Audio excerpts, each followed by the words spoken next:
बिस्मिल्लाहिर्रहमानिर्रहीम अस्सलाम वालेकुम। आप देख रहे हैं तंजिया राजा कामरान के साथ। पाकिस्तान की एविएशन इंडस्ट्री के लिए वो स्याह-तरीन दिन था जिस दिन पीआईए की लाहौर से आने वाली परवाज़ अपनी सेकंड लैंडिंग के कोशिश के दौरान मॉडल कॉलोनी जो कि यहाँ से करीब है थोड़ा इलाका, वहाँ घरों पे गिरकर तबाह हो गया था। इसमें ना सिर्फ तैयारे में मौजूद अफराद जाँ बहक हो गए थे, बल्कि ज़मीन पर भी माली और जानी नुकसान हुआ था।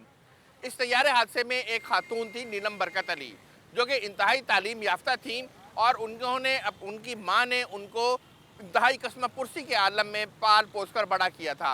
नीलम बरकत अली क्या थी और उनकी वालदा ने उनको कैसे पाल पोस कर बड़ा किया, हम आपको इस वीडियो में दिखाएंगे। इसके साथ साथ हम आपको वो दिखाएंगे कि जो पीआईए की इंतजामिया ने इन लवाहिकीन के साथ, जो कि तैयारे में पीआईए का टिकट खरीद कर मौजूद थे, जिसकी अब जिम्मेदारी, जिनके मसाइल हल करने की जिम्मेदारी पीआईए की है, वो उनके साथ क्या सलूक कर रही हैं। आइए आपको नीलम बरकत अली की वालदा और उनकी बहन से मिलवाते हैं। अपनी बेटी का ज़रा सा तारुफ दीजिएगा और आपने किस तरह से उनको पाला था, ज़रा सा हमें ये बताइएगा।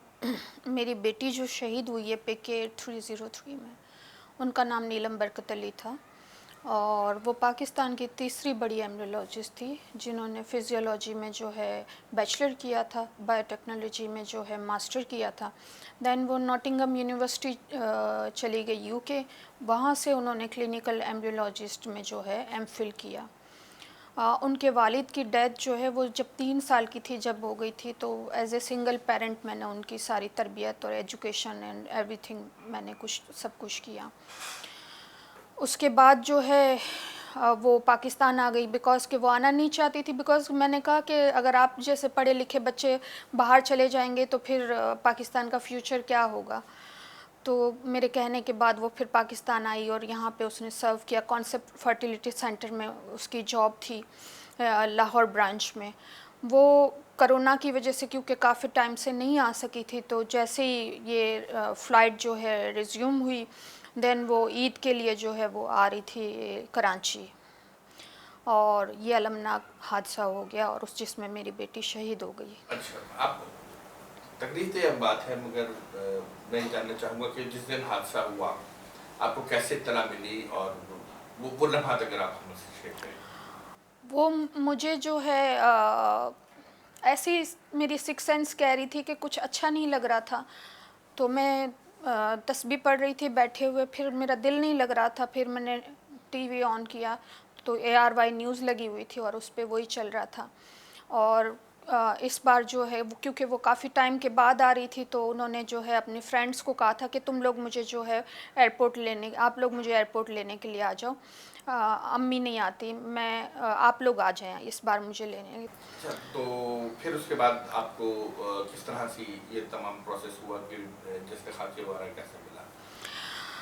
उसी वक्त फिर मेरी ये छोटी बेटी है ईशा अली और रिलेटिव्स थे हमारे, वो जो हॉस्पिटल है जीना और सिविल और ईदी और चीपा हर जगह पे फिरते रहे ये लोग और ढूंढते रहे, सिविल में ढूंढते रहे, आगा खान में, और किसी ने कहा कि दारुल सेहत में भी हैं, और हर जगह हर हॉस्पिटल जो है ये लोग ढूंढते रहे, लेकिन मेरी बेटी की बॉडी कहीं पर भी मौजूद नहीं थी। फिर जो है प्रोसेस चलता रहा, उसी दिन रात को जो है मेरा DNA लिया गया। फिर जो है 8-9 दिन के बाद जो है वो DNA मैच किया, उसके बाद उन्होंने बॉडी हमें जो है वो हैंड ओवर की। वो बॉडी मैंने क्योंकि चीपा और ईदी में दोनों में जो है मैंने पर्सनल एक रिक्वेस्ट की हुई थी कि मैं अपनी बेटी को कफन खुद पहनाऊँगी। दैन जब वो बॉडी हमें मिली तो वो शनाख्त की थोड़ी सी 5% काबिल थी कि जिससे मैं मुतमईन हुई कि ये मेरी बेटी की ही बॉडी है। वो जब मैंने बॉडी देखी तो एक सेकंड के लिए ना ज़मीन और आसमान दोनों गायब हो गए, लेकिन मुझे उसकी आखिरी रसूमात पूरी करनी थी तो अपने आप पे कंट्रोल किया। फिर वो सारी रस्म करके सारा कुछ हमने तफ्तीन वगैरह वो। अच्छा, उसके बाद के फिर हमसे लम्हात शेयर कीजिए। पीआईए की इंतज़ामिया ने आपके साथ किस तरह से रब्ता किया, किस तरह से आपके साथ कोऑर्डिनेट किया और ये तमाम अमल किस तरह से हुआ? पीआईए ने तो हमारे साथ रब्ता क्या करना था, बस वो ये कंडोलेंस के लिए जो है सबके घर कॉल आई, वही कॉल हमारे घर भी आ गई। उसके बाद हम कौन वो कौन, वो तो पहचानते भी नहीं है। 1 महीने के बाद हमें कॉल आई कि भाई हमने लगेज जो है यहाँ यहाँ डिस्प्ले किया है, तो आप आके देखें, आप पहचाने शनाख्त करें अब अपने प्यारों के लगेज की। लेकिन जब वो लगेज हमने देखा तो वो तो वैसे रखा हुआ था जैसे कोई वो जुम्मा बाज़ार लगा हुआ होता है। उसमें ऐसी तो कोई भी चीज़ नहीं थी कि जो शनाख्त के काबिल थी। जो थोड़ी बहुत थी उसमें हमारी तो कुछ भी नहीं थी, हमें कुछ भी नहीं मिला। जिसमें मेरी बेटी का एक मोबाइल नोकिया का छोटा था, वो जला हुआ था, लेकिन इसमें उसमें सिम मौजूद थी जो हमारे लिए एक यादगार वो रह गई। बाकी तो कुछ भी नहीं बचा हमारे पास। अच्छा, आपने जैसे सिंगल पेरेंट अपनी बेटी को बड़ा किया, माशाल्लाह बहुत अच्छी तालीम दिलवाई, तो क्या आपकी बेटी आपके घर की वाहिद कफील थी? एक वाहिद कफ़ील थी, क्योंकि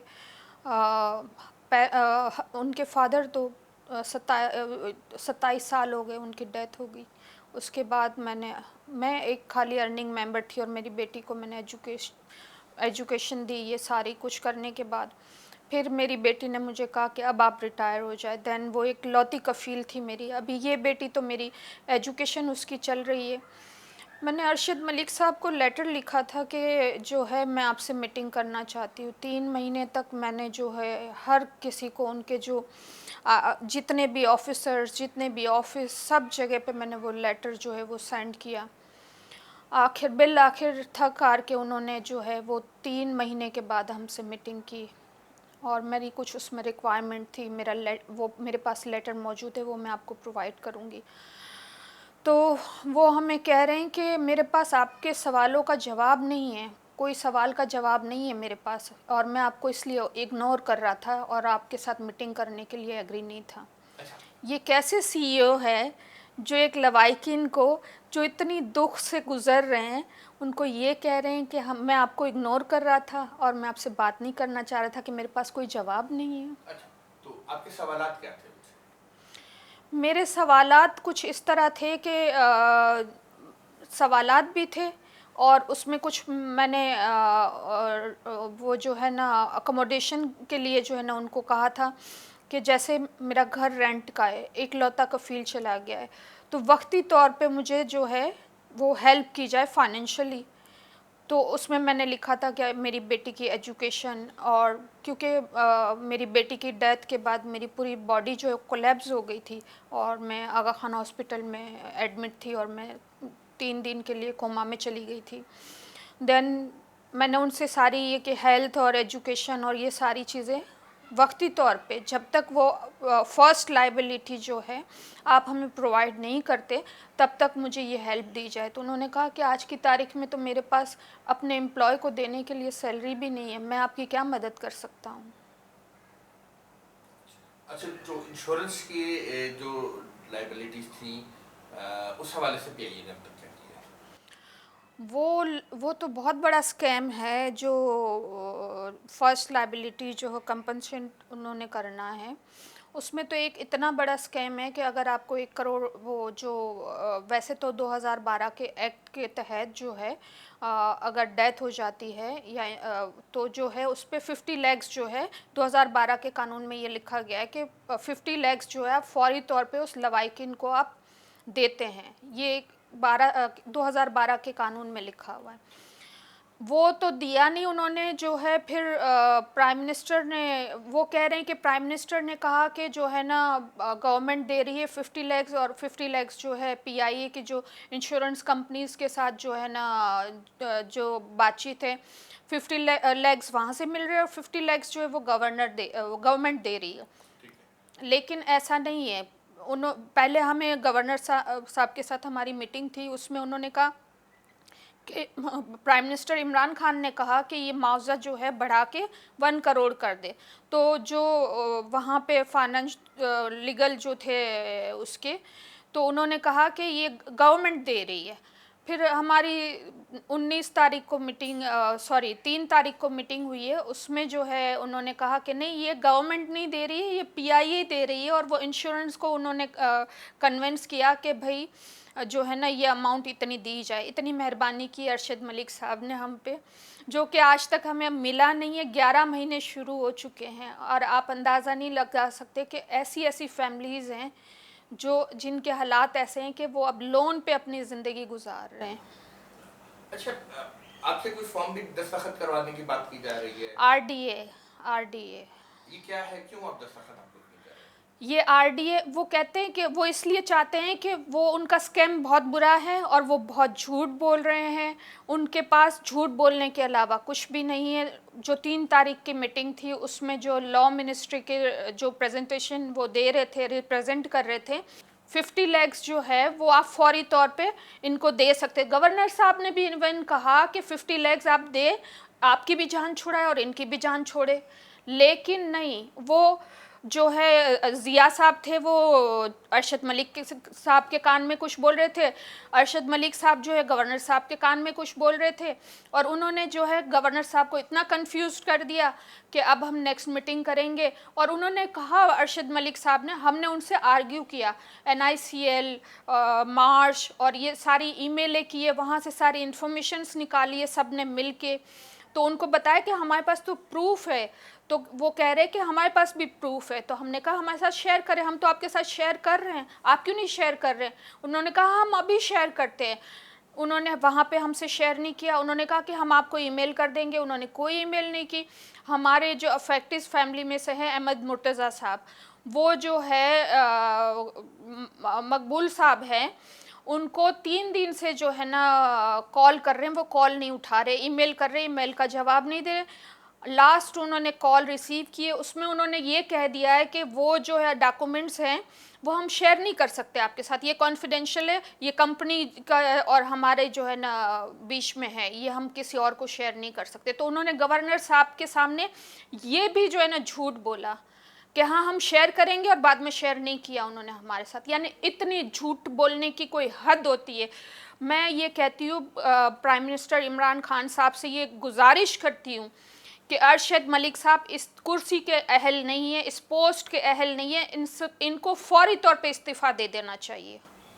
अच्छा, तो जो आपसे इंडेमनिटी साइन करवा रहे हैं, तो उसमें क्या सिर्फ PIA के खिलाफ मुकदमात को खत्म करवा रहे हैं? No no no no no, वो तो कह रहे हैं कि आप PIA के खिलाफ कुछ नहीं बोलेंगे, CAA के खिलाफ कुछ नहीं, ATC के खिलाफ नहीं।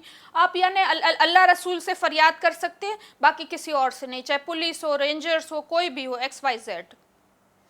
आप कोर्ट में नहीं जा सकते, आप कहीं नहीं जा सकते, आप कुछ भी नहीं कर सकते। वो कह रहे हैं कि इंश्योरेंस कंपनी की जो है ना ये रिक्वायरमेंट है, लेकिन इसके ऊपर पेशावर हाई कोर्ट का फैसला मौजूद है कि RDA साइन करवाना जो है इलीगल है। अगर तो ये इस पे इम्प्लीमेंट नहीं करते अरशद मलिक साहब, तो उनके लिए तो तौहीन अदालत बनती है ये डायरेक्टली। हम जैसे लोगों के लिए तो फ़ौरन बन जाएगी, अरशद मलिक साहब के लिए क्यों नहीं? दूसरी एक बात मज़े की मैं आप बताऊं कि जो हम अफेक्टीज़ हैं उनमें से एक को जो है ना विदाउट RDA साइन किए थ्रू कोर्ट जो है ना उनको अमाउंट दे दी गई है। जब एक प्रेसिडेंट जो है ना मौजूद है और एक हो गया है, तो फिर सबके लिए क्यों नहीं? वो क्यों चाहते हैं कि हम जाएं, कोर्ट के धक्के खाएं और उसके बाद कोर्ट से धक्के खाने के बाद कोर्ट के थ्रू हम पेमेंट ले? भाई हमें परेशान क्यों कर रहे हैं? क्या वजह है? आप क्या समझती हैं कि जो हादसा हुआ है उसमें क्या सिर्फ PIA ही के लिए जिम्मेदार है, या सिविल एविएशन और तैयारा बनाने वाली जो कंपनी है, चूंकि आपसे RDA जो है वो तमाम लोगों के साइन करवाए जा रहे हैं, वो भी जिम्मेदार होते हैं? देखें, अभी तो जो 22 जून को जो गुलाम सरवर साहब ने असेंबली में एक वो दी थी उन्होंने प्रेजेंटेशन, उसमें ये कहा था कि भाई इतने पायलट जो है वो जाली थे और इतने जो है वो उनके लाइसेंस जाली थे। और इस हादसे में ये कहा जा रहा है कि पायलट की गलती थी, वो कह रहे ATC की गलती थी, उनके ऑफिसर मौजूद ही नहीं थे, और पायलट जो है वो इतने ओवर कॉन्फिडेंट थे कि नहीं मैं मैनेज कर लूँगा। ATC में मौजूद, उस दिन रमज़ान का आखिरी जुम्मा था, तो वो मौजूद ही नहीं थे। सोर्सेस बता रहे हैं, ये सोर्सेस बता रहे हैं कि वो मौजूद ही नहीं थे वहाँ पे। अभी हकमी रिपोर्ट आई नहीं है, हकमी रिपोर्ट कब आएगी ये हमें पता नहीं है। जितनी भी इन्होंने, जब यह हादसा हुआ था तो अरशद मलिक साहब ने खुद ये कहा कि हमने एक बोर्ड बनाया है, कमीशन बोर्ड बनाया है, उसमें इंक्वायरी होगी और हम बताएंगे कि इस हादसे का जिम्मेदार कौन है, लेकिन आज तक हमें पता ही नहीं चला। और मैं आपके थ्रू, आपके चैनल के थ्रू ये कहना चाहती हूँ कि प्राइम मिनिस्टर साहब प्लीज़ खुदा के वास्ते इस हादसे के ऊपर एक JIT बनाए, फेयर ट्रायल इसका हो, फेयर जो है ना मनी ट्रेल जो है ना PIA पेश करें, उसमें जो है PIA के साथ हम अफेक्टेड फैमिलीज़ को भी जो है ना पार्टी बनाया जाए। अच्छा, मेरा नाम ईशा अली है और मेरी बहन थी इस प्लेन क्रैश में, नीलम बरकत अली। वो पाकिस्तान की तीसरी बड़ी एम्ब्रोलॉजिस्ट थी और मेरे और उसके टर्म्स बहुत ही अच्छे थे क्योंकि मेरी एक ही लौती बहन थी, मेरी बड़ी।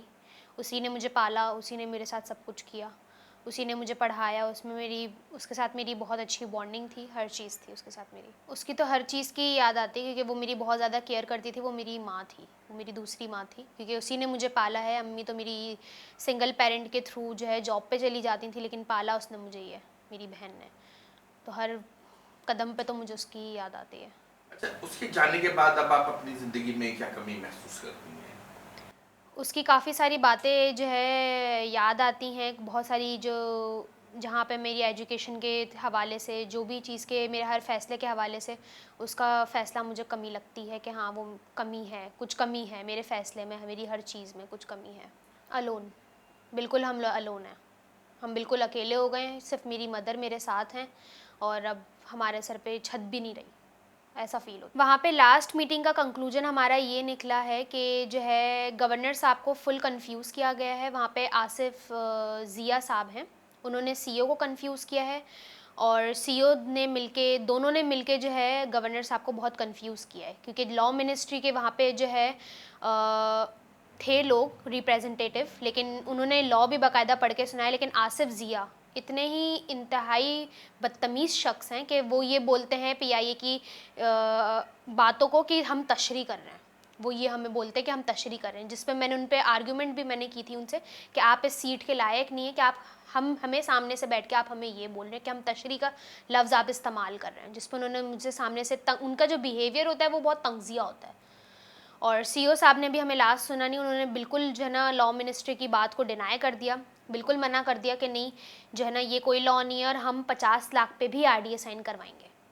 वो सिर्फ इसलिए RDA साइन करवाना चाहते हैं कि हम उस पर केस ना करें, लेकिन हम PIA पे केस करेंगे क्योंकि ये गलती है, ये एक ह्यूमन एरर है जो CEO साहब को मानना पड़ेगा। ये एक ह्यूमन एरर है जिसमें गवर्नर साहब भी कंफ्यूज हो गए। वो कह रहे हैं CEO साहब को, उनकी खुद की कन्वर्जेशन है कि आप दे दो ना भाई, 50 लाख करके दे दो, ख़त्म करो बात एटलीस्ट कुछ, क्योंकि इतने हम क्राइसिस में आए हुए हैं, इतनी फैमिलीज़ हैं जो क्राइसिस में आई हुई हैं, लेकिन CEO साहब को इतना वो नहीं है कि हमें वो इतना तंग परेशान ना करें। 10 महीने हो चुके हैं, 22 अप्रैल को 11 महीने हो जाएंगे और फिर 22 मई को पूरा साल के बाद हम केस उनके ऊपर नहीं कर सके अकॉर्डिंग टू लॉ।